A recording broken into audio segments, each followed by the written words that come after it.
What's going on, everyone? Frank Roll, this again with Strength Equals. I am continuing this upper body program. The last one with the chest and the flies got cut off towards the end. I lost space on the on the memory space, but I ended it with a just a heavy negative. Not always, I don't do that all the time, but sometimes I throw it in. All right, so now I'm going to be going back row into a reverse fly, kind of emphasize the back again. Again, if you wanted to just highlight mostly of the upper back and you don't want your biceps to fatigue or other muscle groups, then pre-fatigue with the reverse fly to kind of isolate more of the back muscles and come over here. If you do the back row first, you're going to get more fatigue on more muscles, of course. But I like to try to get the bigger movements in first, me personally. I'm trying something new. I usually do my back rows on the D-lift machine. Okay, I like to get everything involved. But I'm trying to give my lower back a break. So I'm going to try it on this yellow machine where you get the back support. So it's kind of a new way of doing it. So we'll see. I'm going to do this and then into that to failure. Okay, this to failure, that to failure. Everything is always to failure. And as I said before in another video, not just mental failure. Try to work on really pushing your body past its limits. Okay, and always grind out. Try to grind out one more if it's safe to, okay?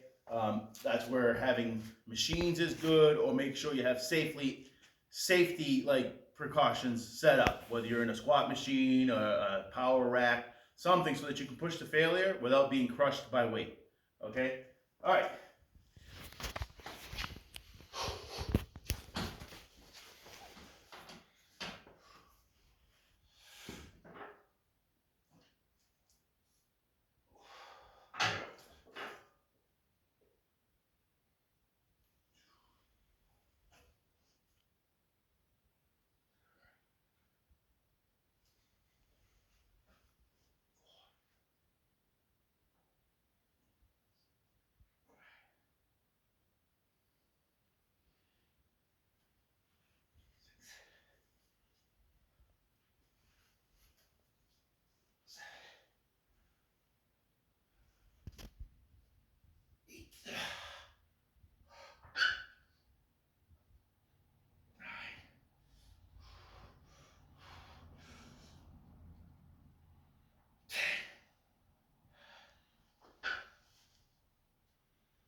Nice.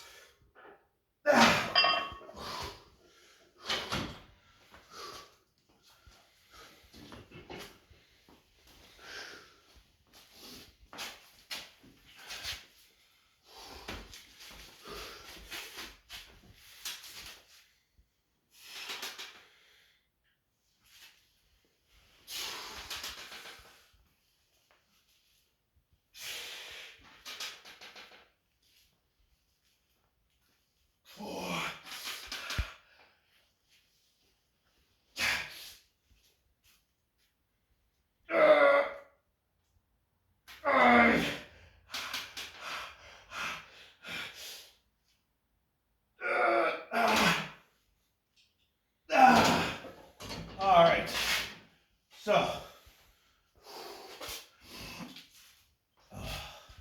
catch my breath here for a second.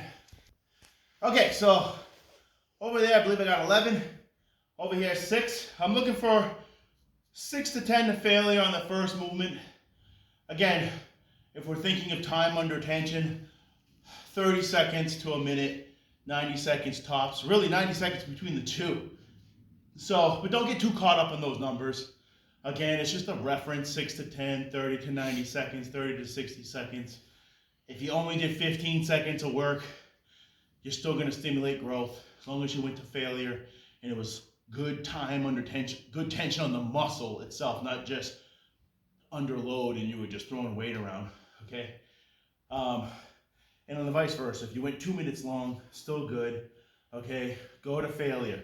push it to failure. But just try to stay in that frame. It's a better anabolic, anabolic, but anaerobic state, energy systems that you want to use. Just better to be in that time frame. So it came to here to here. Really, because I went to failure over there pretty hard, the upper back is definitely not the only muscle being used. You got your biceps, forearms being used, okay, traps, all that stuff is getting to failure too, including your upper back, your lats, okay? But they may not go to full failure because of those other muscle groups, okay? It's not set in stone that the arms are going to fail before the back, but predominantly they do.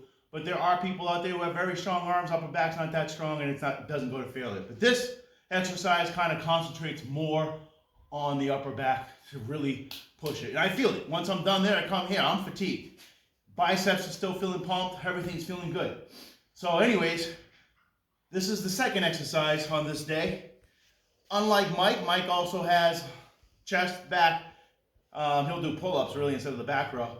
He goes into deadlift. I don't do deadlift on this days where I divert from that. I like deadlift as a lower body day, even though it's still an upper body, especially back movement, but I don't want to get too much into that philosophy. But anyways, I do one more movement, major movement today, and let's get into that. So we can pause the video.